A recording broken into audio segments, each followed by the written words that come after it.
ब्रह्मणां ब्रह्मणस्पतः नः शृण्वन्नोतिभिः सीदसादनं प्रणो देवी सरस्वती वाजेभिर्वाजिनीवती धीनामविद्यवतु गणेशाय नमः सरस्वत्यै नमः श्रीगुरुभ्यो नमः हरिः ओम्।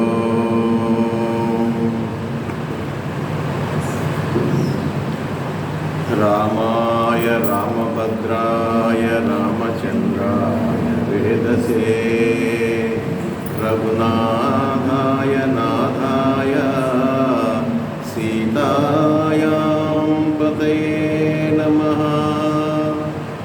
आपदामपहर्तारं दातारं सर्वसम्पदां लोकाभिरामं श्रीरामं भूयो भूयो नमाम्यहम्।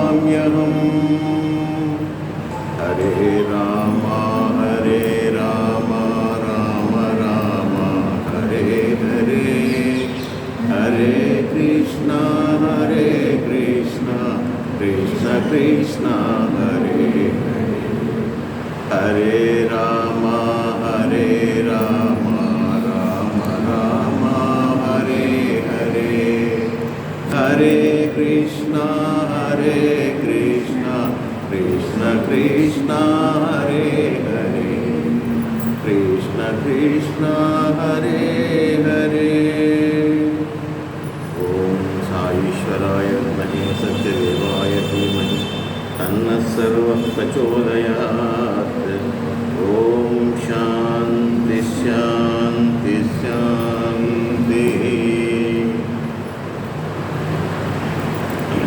సాయిరాం, మనం మోక్ష సన్యాస యోగం అనేటటువంటి చాప్టర్లో ఇంట్రడక్షన్ పార్ట్ మనం కొద్ది వరకు మాట్లాడుతున్నాం. ఇన్ని 18 అధ్యాయాల్లో కూడా ఆఖరి అధ్యాయం, ఈ ఆఖరి అధ్యాయం కోసమే, ఈ మోక్షం కోసమే మన్నగా ఇంతగా ప్రిపేర్ చేస్తూ అటు లౌకికమైనటువంటి విషయాలు, అటు పారమార్థికమైనటువంటి విషయాలు, వ్యావహారిక జ్ఞానము చూసారా, అందులోనే మళ్ళీ కర్మ మార్గము, భక్తి మార్గము, జ్ఞాన మార్గము, ఇవన్నీ చెప్తూ మనలో ఉన్నటువంటి గుణాలను కూడా క్లాసిఫై చేస్తూ వర్గీకరిస్తూ సాత్విక, రాజసిక, తామసిక గుణాలుగా విభజించి మనుషుల యొక్క మనస్తత్వాలు ఏ గుణానికి అనుకూలంగా, ఏ గుణం ప్రేరేపిస్తే మనిషి ఆ విధంగా ఎట్లా వ్యవహరిస్తాడు అనేటటువంటి విషయాలు మనం చెప్తూ ఏది మంచి ఏది చెడు అని ఇటు లౌకికమైనటువంటి విషయాలు, అటు పారమార్థికమైనటువంటి విషయాలు బోధిస్తూ ఎక్కడ కూడా కర్తవ్యం విషయంలో, అంటే చేయవలసినటువంటి, నిర్వర్తించవలసినటువంటి ధర్మం విషయంలో వెనక్కి తగ్గకోకుండా, అటువంటి ధర్మాన్ని నిర్వర్తించేటప్పుడు మనకు కలిగేటటువంటి శారీరక, మానసిక బాధలను కూడా పక్కన పెట్టి ధర్మం వైపు నడిస్తే ఏమవుతుంది అనేటటువంటి విషయాలను చెప్తూ, మనం ఈ భూలోకంలోకి వచ్చింది శరీరంగా ఉన్నంతకాలం కూడా ధర్మంగా ప్రవర్తిస్తూ, ఈ శరీరాన్ని అడ్డుపెట్టుకుని, ఈ కాయాన్ని అడ్డుపెట్టుకుని, దీన్ని ఉపాధిగా చేసుకుని, దీన్ని పడవగా చేసుకుని ఈ సంసారం అనేటటువంటి ఈ బంధాల నుంచి తప్పించుకుని మోక్ష మార్గం వైపు పయనించి మరలా వెళ్ళిన చోట నుంచి మళ్ళీ తిరిగి రాకోకుండా చేరుకుంటానికే మనకి ఇంత ప్రయత్నం చేశాడు స్వామి. ఏదో ఒక యుద్ధం కోసం, యుద్ధం మధ్యలో ఒక సన్నివేశంగా జరిగిన ఆకస్మికమైనటువంటి విషయం కాదు, ఇదంతా ప్రణాళికాబద్ధమైనటువంటి విషయం. యుద్ధం కోసమే, యుద్ధంలో జారిపోతున్నటువంటి అర్జునుడిని గెలిపించడానికి మాత్రమే అయితే ఇంతగా చెప్పేవాడు. ఇంత చెప్పాల్సిన పని లేదు. ఆయన 7-9 చాప్టర్లోనే హ్యాండ్స్ అప్, బావా నువ్వు ఎట్టంటే అట్ట, నువ్వు ఓకే, నేను యుద్ధం చేస్తాను రెడీ. ఇప్పటివరకు నేను బావ అన్నాను, కృష్ణ అన్నాను, ఏరా అన్నాను, ఒరే అన్నాను, నీ ఎంగిల్ నేను తిన్నాను, నా ఎంగిల్ నువ్వు తిన్నావు. బాబోయ్, ఈ విశ్వవిరాట్ స్వరూపం చూసిన తర్వాత నువ్వెవరో నాకు అర్థమైపోయింది, ఇంక నువ్వు నాకు ఏం చెప్పవసరం లేదు, నేను రెడీ అన్నప్పుడే ఆపేసి ఉండాల్సింది. మరి మిగతా ఇన్ని చాప్టర్స్ ఎందుకు చెప్పుకుంటా వచ్చాడంటే కేవలం మన కోసం. కాబట్టి అటువంటి ఇంపార్టెంట్ చాప్టర్లోకి మనం వచ్చాం. ఈ చాప్టర్లో మనం చర్చించుకోబోయేటటువంటి విషయాలను కూడా మనం పోయినసారి మనం చెప్పుకున్నాం. దీన్ని చాలా జాగ్రత్తగా మనం అధ్యయనం చేస్తే టోటల్ గీత యొక్క సారాంశం అంతా మళ్ళీ ఒకసారి చెప్తూ అసలైన విషయాన్ని చెప్పబోతున్నాడు. ఈ దీనిలో అర్జునుడు అడుగుతున్నాడు. అర్జునోవాచ సన్యాసస్య మహాబాహో తత్వమిచ్ఛామి వేదితుం త్యాగస్య చ హృషీకేశ పృథక్కేసి నిషూదన. అర్జునుడు ఈ విధంగా ప్రశ్నిస్తున్నాడు. గొప్ప భుజములు గలవారును ఇంద్రియముల యొక్క నియామకులను కేసియను రాక్షసుని సంహరించిన వారునకు ఓ కృష్ణ, సన్యాసము యొక్కయు త్యాగము యొక్కయు యథార్థము తెలుసుకొని కోరుచున్నాను. కావున ఆ రెండింటినీ వేరువేరుగా నాకు చెప్పు. మనం ఇక్కడ బాగా పెద్ద కన్ఫ్యూజన్ గురయ్యేది ఏంటంటే త్యాగం అంటే ఏంటి, సన్యసించడం అంటే ఏంటి, సన్యాసం అంటే ఏంటి, త్యాగం అంటే ఏంటి, ఏదైనా వదులుకుంటమేగా అన్నట్టుగా అనిపిస్తుంది.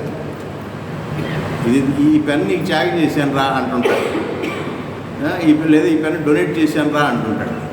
చూసారా, నాకు అవి ఏం అవసరం లేదయ్యా, నా వస్తువు కాదు, ఏమి కాదు అని నేను అన్ని సన్యసించాను. ఏదైనా ప్రమాదం లేదు కదా. మీరందరూ అటు చూస్తుంటే నేను ఇటు చూస్తున్నా.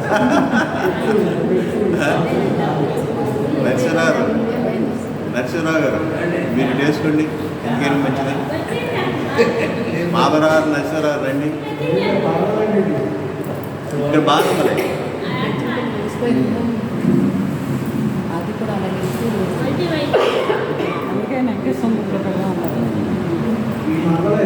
నుంచి మనం వచ్చినప్పుడు ఒకసారి ఆ పైకి చూసుకుని వార్నింగ్ అనమాట. మోక్షమేమో కానీ ఇక్కడే వచ్చేటట్టు.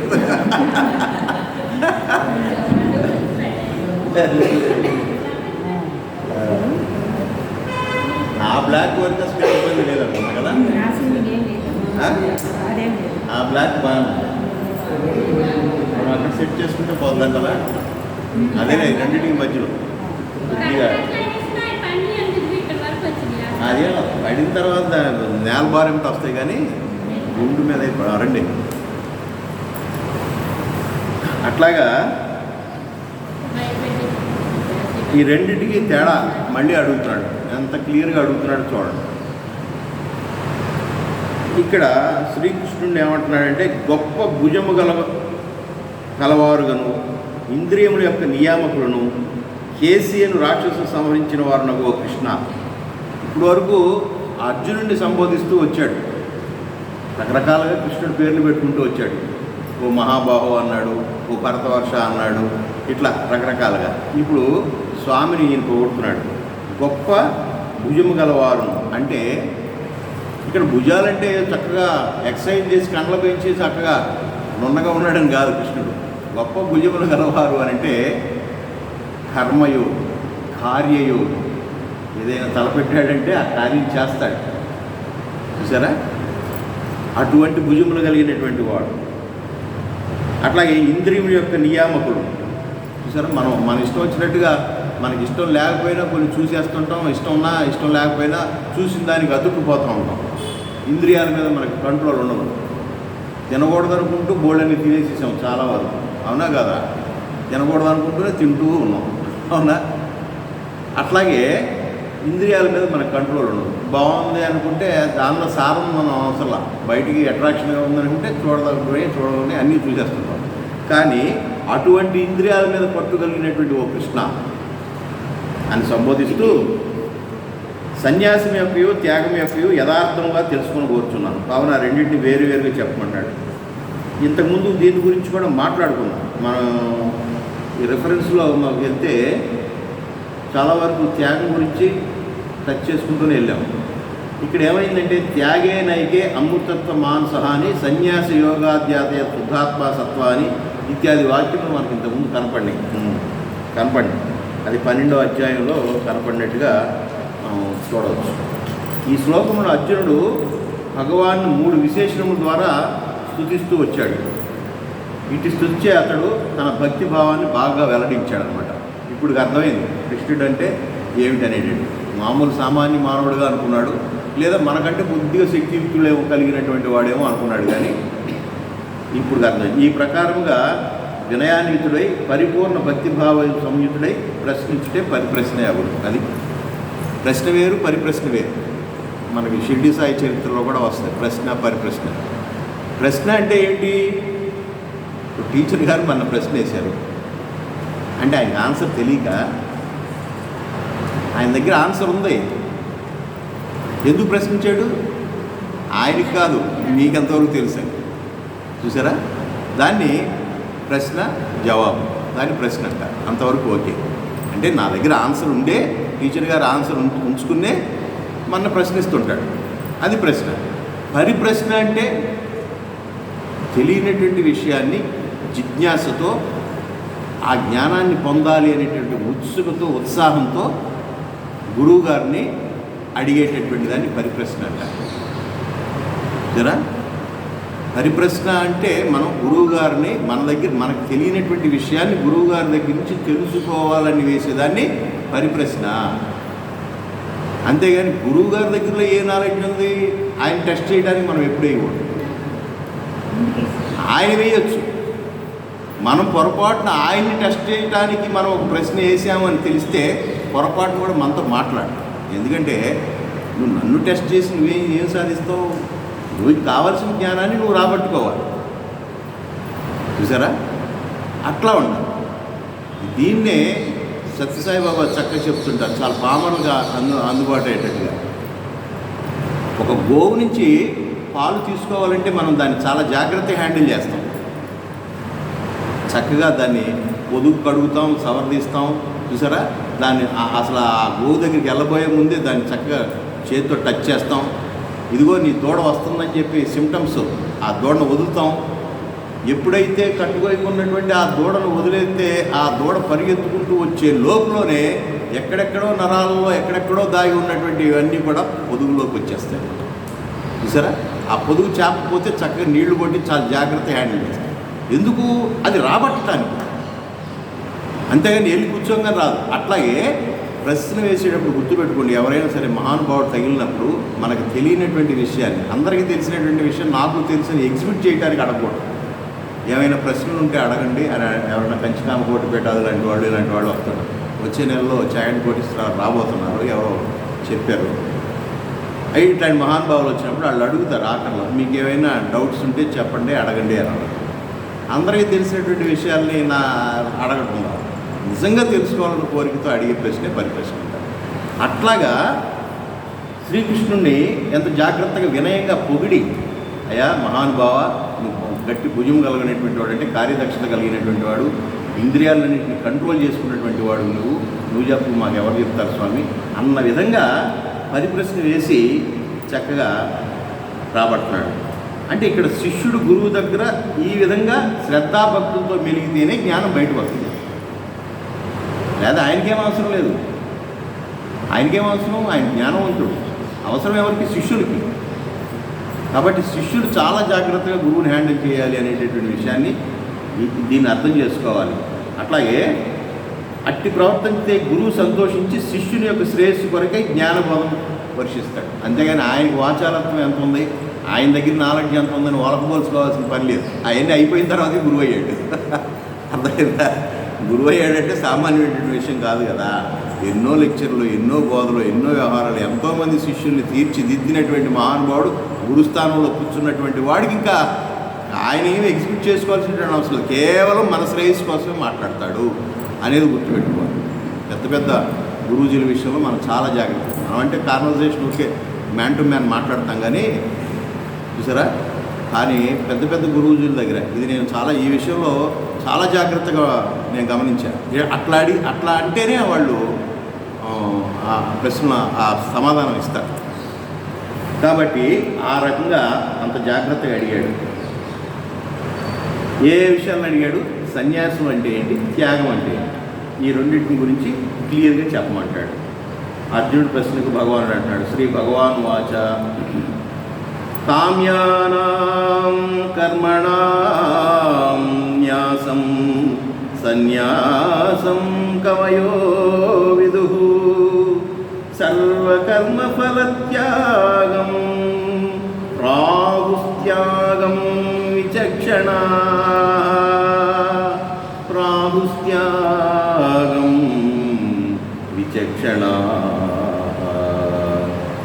భగవంతుడు ఈ విధంగా చెప్తున్నాడు, కామ్యకర్మలను వదులుటయే సన్యాసమని కొందరు పండితులు చెప్పుదురు. మరికొందరు పండితులు ఏమంటారు? సమస్త కర్మముల యొక్క ఫలమును చెల్లించుటే త్యాగమని వచిస్తూ ఉంటారు. కొంతమంది ఏమో పనికిరాని కర్మలన్నింటినీ పారేసేయండి, వదిలేసేయండి, కోరికలతో కూడుకున్నటువంటి కర్మలన్నీ వదిలేసాడు అంటారు. అట్లయితే మన గృహస్థాశ్రమం నడుస్తుందా? మన గృహస్థాశ్రమంలో ఉండి మనకి ఎన్ని కోరికలు ఉంటాయి? ప్రతిదీ కోరికే కదా. చూసారా, ఇక్కడ కర్మలను వదలటం కాదు, ఆ కర్మ చేయటం వలన వచ్చేటటువంటి ఫలం, దాని యొక్క రిజల్ట్, అది కూడా వదులుకోమని కాదు. దాన్ని మీరు ఓవర్గా ఎక్స్పెక్ట్ చేయొద్దు, ఎజ్యూమ్ చేయొద్దు, ఊహించవద్దు. చేసాం, అన్నం పొయ్యి మీద పెట్టాం, అది పావు గంట 20 నిమిషాలు దాని టైం అది తీసుకుంటుంది. పెట్టంగానే 5 నిమిషాల్లో ఉడకాలనుకుంటామే, అది ఓవర్ కోరిక. అవును కదా. నాకు 2 నిమిషాల్లో డైరెక్ట్గా అన్నం కావాలంటే ఎట్లా? దాని టైం. అరే ఆఫ్టర్ ఆల్ నెయ్యి కూడా, నవరీతం కూడా అది కరగటానికి 11 సెకండ్స్ ఎంతో టైం పేనం మీద వేస్తే కానీ అది కరగదే. అట్లాగే నువ్వు చేసేటటువంటి కర్మల ఫలితం, దాని టైం అది తీసుకుంటుంది. అంటే ఏ కర్మకి ఏ ఫలితం ఎప్పుడు ఫలించాలి అనేటటువంటి విషయం మన చేతిలో లేదు. మనం మాట్లాడుకునే కర్మలన్నీ కూడా తాత్కాలికమైనటువంటి, మనం ఉన్నంత వరకు ఉండేటటువంటి భూలోకం ఉన్నటువంటి లౌకికమైనటువంటి కర్మల యొక్క విశేష ఫలితాల గురించి మనం మాట్లాడుకుంటున్నాం. అవును కదా. ఇప్పుడు ఒక సీతాఫలకాయ చెట్టు కింద పువ్వు పూసిందంటే అది పండు అయ్యే వరకు సర్టెన్ పీరియడ్ ఉంటుంది. ఒక మామిడికాయ ఒక పీరియడ్ ఉంటుంది. మనం ఈ లెక్కలో ఆలోచించి మనం చేసిన పనికి ఈ టైంకి రిజల్ట్ రావాలి కదా అనుకుంటాం. ఇది వేరు, అది వేరు. ప్రాకృతికమైనటువంటి ఈ ధర్మాలు వేరు. ప్రకృతిలో ఉండి మనం చేసేటటువంటి కర్మల యొక్క రిజల్ట్ ఇవ్వటానికి టైం తీసుకోవచ్చు, లేదా ఇమ్మీడియట్గానే ఇవ్వచ్చు. ఏంట్రా అంటే ఇవి మన ఆధీనంలో లేవు, ప్రకృతి ఆధీనంలో లేనటువంటి రిజల్ట్. చూసారా, ఒకడు ఎంతకాలం చదివినా ఆడికి 35 మార్కులు రావట్లా, చదువుతున్నాడు. ఒకడు ఏదో ఒక పరీక్ష ముందు తిరిగేస్తాడు, 99% వస్తుంది. మనం ఇంతకాలం ఉన్నా కానీ పట్టుమని 10 పద్యాలు రాలా. ఏదో మాలతి గారు లాంటి వాళ్ళకి, వాళ్ళ గ్రూప్ లాంటి వాళ్ళకి తప్ప రాలా. కానీ 5 సంవత్సరాల పిల్లవాడు 700 శ్లోకాలు చెప్తున్నాడు. ఆడు ఎప్పుడు శ్రమ పడ్డాడు, ఆడికి రిజల్ట్ అంత త్వరగా ఎప్పుడు వచ్చింది అంటే ఏమో. అంటే పూర్వజన్మ సుకృతాలు కూడా ఈ రిజల్ట్లో దాగి ఉన్నవి. రండి. కాబట్టి మనం ఈ లౌకికమైనటువంటి కర్మలకి ముడిపెట్టి రిజల్ట్ని ఆశిస్తాం. వరి పంట వేసాము, దున్ని ఇత్తనం వేసాము అని అంటే కరెక్ట్గా కోత ఇన్ని నెలల్లో వస్తుంది అని ఎవరికైనా చెప్తాం. కానీ అంత ఎగ్జాక్ట్గా మనం చేసిన పనులకు రిజల్ట్ రాదు. అట్లా వచ్చేటట్టయితే అందరికీ రావాలి, రావటల్లా. ఒకే పని అందరం ఒకేసారి చేసినా కూడా ఆ రిజల్ట్ రావటల్లా. అంటే పని బట్టి, ఆ మనిషిని బట్టి, అతను చేసేటటువంటి ఉద్దేశాన్ని బట్టి, అతనికి ఉన్నటువంటి పూర్వజన్మ సుకృతాన్ని బట్టి ఇన్ని మిళితం చేసి మనకి ఫలితాన్ని ఇస్తాడు. కాబట్టి ఫలితం పూర్తి స్థాయిలో కేవలం మనం ఆ శ్రమ చేయటమే, ఆ కర్మ చేయటమే. అది కూడా ఎన్నుకోబడినటువంటి కర్మ విషయంలో, అందరూ యాక్సెప్టెడ్ కర్మ విషయంలో. అది ఇష్టం వచ్చింది ఏదో చేసేసి దానికి రిజల్ట్ రావాలి, దేని రిజల్ట్ దానికి ఉంటుంది. కాబట్టి ఇక్కడ కొంతమంది ఆ విధంగా కర్మ అంటే పనులనే వదిలేయమని అంటున్నారు. అలా కాదు, ఆ పనులు చేసుకుంటూనే దాని యొక్క ఫలితాన్ని వదిలేయమని చెప్తారు. మరికొందరు పండితులు సమస్త కర్మముల యొక్క ఫలమును చెల్లించుటే త్యాగమని చెప్తూ ఉన్నారు. ఇట్లాగా గీత యందు సన్యాసం అనగా సమస్తమును త్యజించి అడవులకు పోవుట అని చెప్పవట్లా. ఇక్కడ అన్నీ వదిలేసేస్తే ఎందుకంటే ఊళ్ళో ఉండటం అడవిలో పోవచ్చు కదా, అలాంటి దేనికి అనుకోవచ్చు. మనం మనం ఇక్కడే ఉండాలి కానీ అక్కడున్న మైండ్ ఇక్కడ ఉండాలి. అంటే ఏది అంటించుకోకూడదు, మనం ఉంటాం అంతే, దానిలో ఉంటాం, వ్యవహారంలో ఉంటాం, మనకు అంటకూడదు. కామ్యకర్మం త్యజించుటే సన్యాసం అని చెప్పండి. అనగా ఇట్టి సన్యాసమును గృహస్థులు కూడా ఆచరించవచ్చును అన్నమాట. మనం అంతే కదా, మనం ఇక్కడే ఉండి మనం చేయవలసినటువంటి చేస్తూ దాని యొక్క పరిణామాలన్నీ కూడా భగవంతునికి అర్పణ చేసుకుంటూ, అంటే చేసేటప్పుడు భగవంతుడికి చెప్పి ఎన్నుకున్నటువంటి పని సక్రమమైన పని అయి ఉండి అది సమాజానికి నీకు అందరికీ హితం కలిగేటటువంటి విషయాన్ని మనం ఆచరిస్తూ దాని నుంచి వచ్చేటటువంటి రిజల్ట్ కూడా కృష్ణార్పణం అనుకుంటూ చేస్తే నీకేం పోయింది చూసారా. అటువంటి సమస్తమైన రిజల్ట్ కూడా ఆయనకి చెప్పాలి. మనం ఒడ్లు పడినప్పుడు చక్కగా తీసుకొచ్చి స్వామికి చూపెడుతున్నావా, అట్లా పరమాన్న రూపంలో ఆయనకి నైవేద్యం చేస్తున్నావా, అట్లాగే మన ఊహల్లో ఉన్నటువంటి ఏ పనైనా, అంటే మంచి పనులే ఏ పనైనా అంటే ఇక్కడ దాని యొక్క రిజల్ట్ కూడా ఆయనకి దారిపోయి అటువంటి స్థితికి ఎదగాలి. అటువంటి స్థితికి ఎదిగినోడిని అసలు ఎవరు ఏమీ చేయలేదు. నాకు ఇదే కావాలి అని అంటే ఇబ్బంది, కానీ నీ ఇష్టం స్వామి, ఇస్తే తీసుకుంటాం లేకపోతే లేదు నీ ఇష్టం, నా దగ్గర ఉన్న ఒకటే నీ దగ్గర ఉన్న ఒకటే అని అంత ఆ భావంలోకి వెళ్ళిపోయాడు. మీకు ఏ గొడవ ఉంటుంది. అటువంటి స్థితికి వెళ్ళడాన్ని త్యాగం అన్నారు. అంతేగాని నాదని తిరుగులాడి పోరాడి చూసారా, అది నా దగ్గరే పెట్టుకోవాలనేటువంటి వాటితో ఉంటే మనిషి భారం అవుతుందయా. కానీ నువ్వు పనులు ఎక్కడ మానకూడదు అట్లాగా చెప్తూ త్యాగం అంటే సమస్త కర్మల యొక్క ఫలాన్ని వదులుంటే త్యాగము అనేటటువంటి విషయాన్ని చెప్తున్నారు. ఇక్కడ త్యాజ్యం దోషవదిత్యేకే కర్మ ప్రాహుర్మనీషిణః యజ్ఞదాన తపఃకర్మ నత్యాజ్యమితే చాపరే. కొందరు బుద్ధిమంతులు దోషము వలె కర్మ విడిచిపెట్టదగిన దాన్ని చెప్పుదురు. మరికొందరు యజ్ఞము దానము తపస్సు ఉన్న కర్మలు విడవదగినవి కావు అని చెప్తూ ఉంటారు. ఇక్కడ కొన్ని కర్మలను విడిచిపెట్టవలసినటువంటి అవసరం ఉన్నది. ఇందాక మనం ముందుగానే అనుకున్నాం, ప్రతి కర్మ చేయడానికి కాదు మనం పుట్టింది. శాస్త్రంలో నిర్దేశించినటువంటి కర్మలు, సమాజానికి అనుగుణంగా ఉన్నటువంటి కర్మలు, ఆయా కాలమాన పరిస్థితులను బట్టి చేయవలసినటువంటి కర్మలు, నిత్య కర్మలు, నైమిత్తిక కర్మలు అని ఇట్లా కర్మలను విభజించారు. నిత్యం చేయవలసిన కొన్ని కర్మలు ఉన్నాయి. అది ఆధ్యాత్మిక పరులైనటువంటి ప్రతి భక్తుడు నిత్యం చేయవలసినటువంటి దీపారాధన, పూజ, యజ్ఞము ఇట్లాంటి ఈ కార్యక్రమాలన్నీ అనుష్ఠానం, వాటికి ఉన్నటువంటి అనుష్ఠానం, మంత్రోపాసన ఇవన్నీ నిత్యం చేయవలసినటువంటివి ఎక్కడ కూడా మానవలసినటువంటి అవసరం. ఎప్పుడైనా ఇబ్బంది పడితే దానికి ఆల్టర్నేటివ్గా ఆలోచించాలి, కానీ అందుకని చేయవలసినటువంటి కర్మలు ఎక్కడ కూడా మరి మానవలసినటువంటి అవసరం లేదు. అట్లాగే యజ్ఞము దానము తపస్సు ఇవి మాత్రం ఈ తప్పనిసరిగా ప్రతి వ్యక్తి చేయవచ్చు. యజ్ఞము అంటే అదేదో పెద్ద పెద్ద యజ్ఞాగశాలలో తీసి ఏదో మంత్రోచ్చారణతో చేసేటట్టు ఆ మానవులు చేయగలిగిన వాళ్ళు ఉన్నారు, వాళ్ళకి నమస్కారం. మనం చేసేటటువంటి భూయజ్ఞము, భూతల యజ్ఞము అని ఇట్లా ఉన్నాయి. అంటే మనం రోజు మనతో పాటు బ్రతికేటటువంటి జీవులకి ఆహారం అందించడం కూడా ఒక యజ్ఞం. చూసారా, సూక్ష్మ క్రిములు తినడానికి అనుకూలంగా పళ్ళింగడికి పారవచ్చు, అందుకనే దాన్ని పూర్తి స్థాయిలో ఇలా నాకేయకూడదు. చూసారా, కాస్త ఆ వాటికి కూడా అందాలి ఆహారం అనేటువంటి ఉద్దేశంతో మన పెద్దలు కొంత మిగులుస్తారు. అట్లాగే పితృ కార్యక్రమాలు ముందుగానే ముద్ద తీసి పక్కన పెట్టడం ఇట్లాంటివన్నీ మనకు దగ్గరలో ఉన్నటువంటి కుక్క, నల్లి, పిల్లి ఇట్లాంటి వాటికి ఆహారం ఇవన్నీ ఉంటాయి.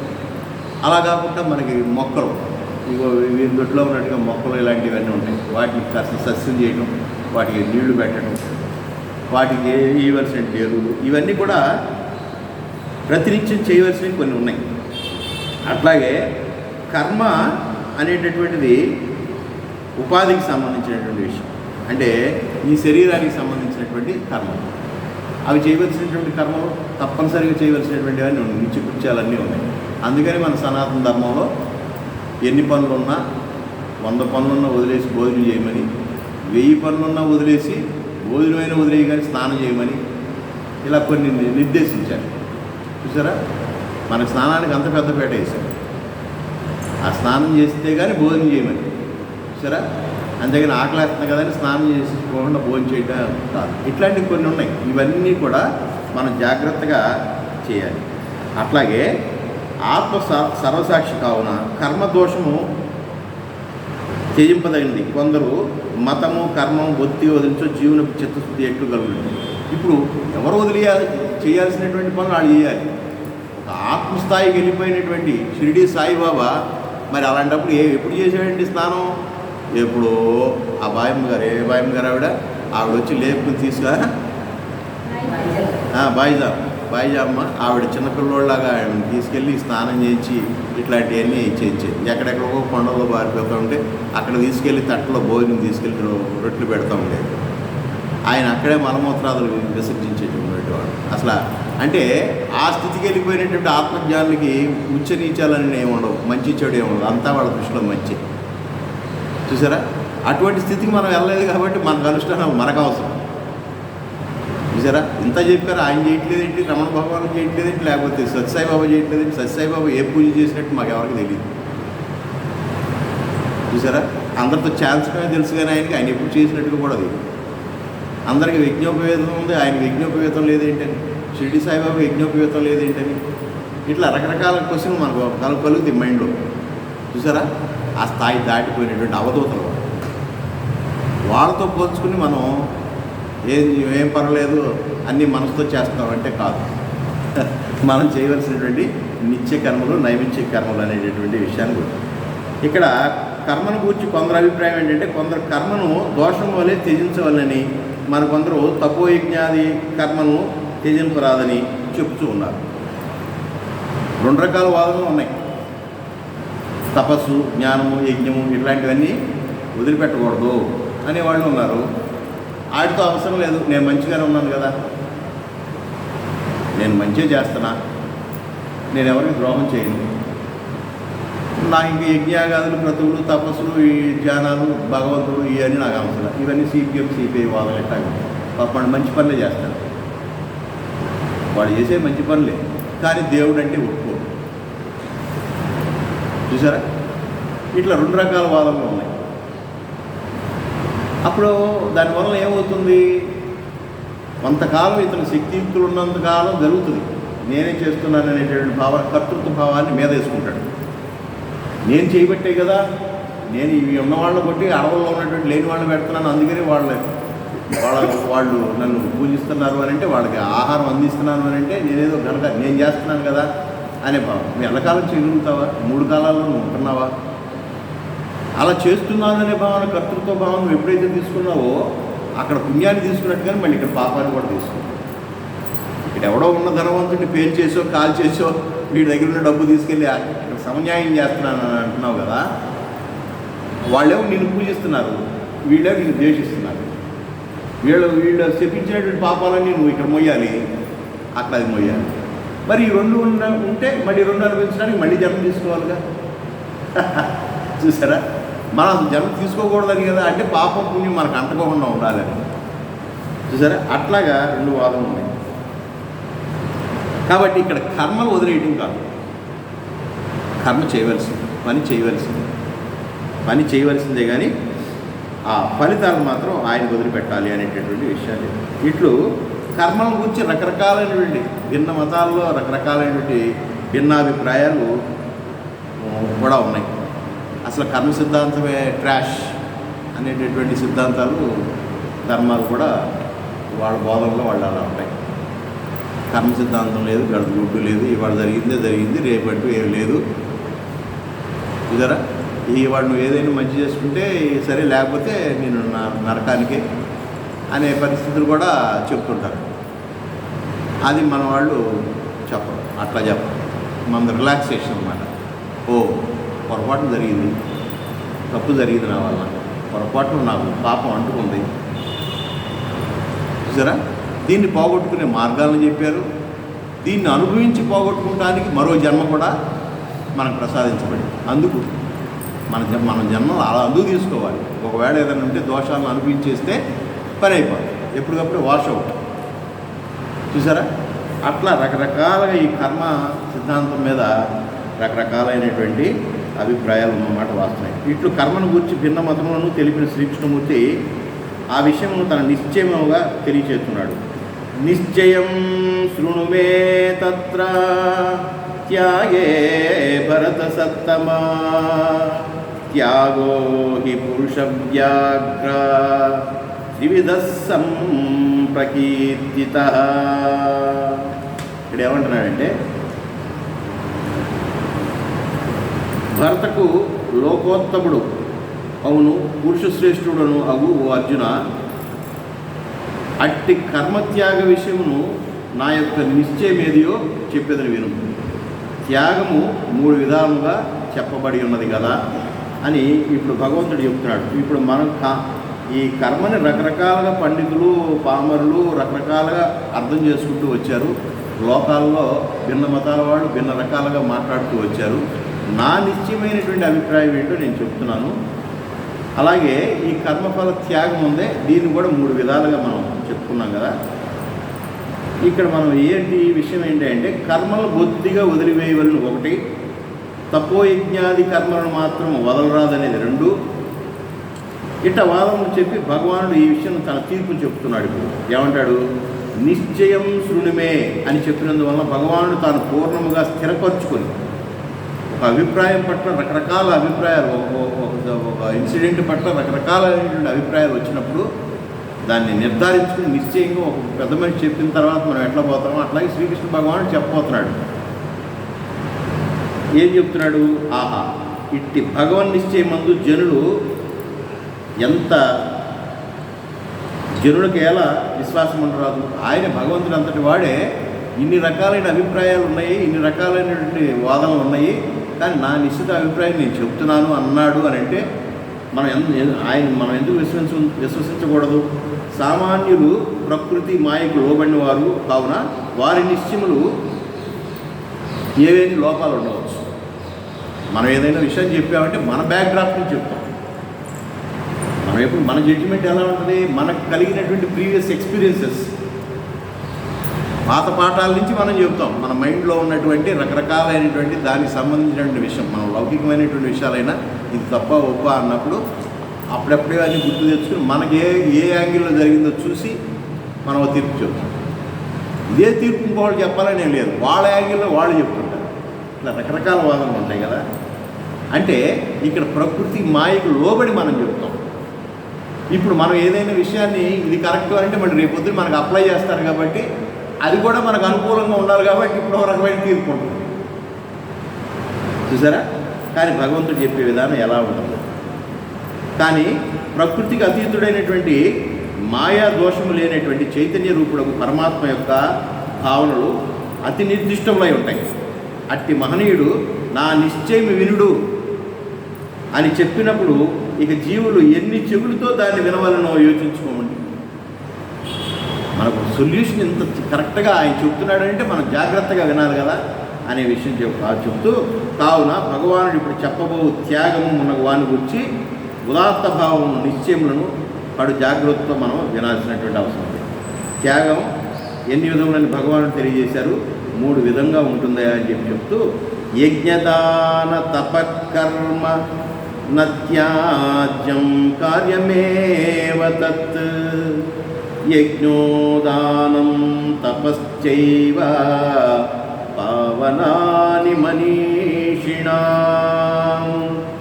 యజ్ఞము, దానము, తపస్సు అనేది కర్మలు త్యగింపదగినవి కావు. ఇది భగవంతుడు స్వయంగా చెప్తున్నాడు.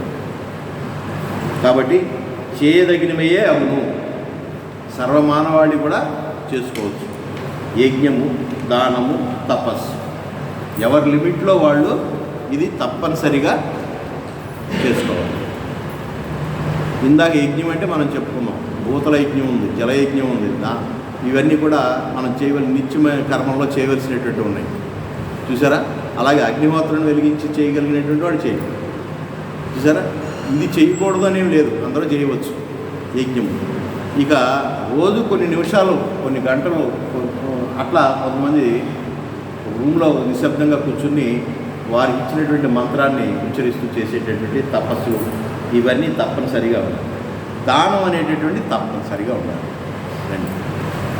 చూసారా, మనం అందుకనే మన పెద్దలందరూ కూడా ఎంత పెద్ద కార్యక్రమం జరిగినా కూడా దాని చివరిలో అన్నదానమనో వస్త్రదానమనో మరో ఎవరి ఈ శక్తి మేరకు వాళ్ళు ఆ దాన కార్యక్రమం అనేది చేయటం అనేటటువంటి ఇవి తప్పనిసరిగా చేసుకోండి.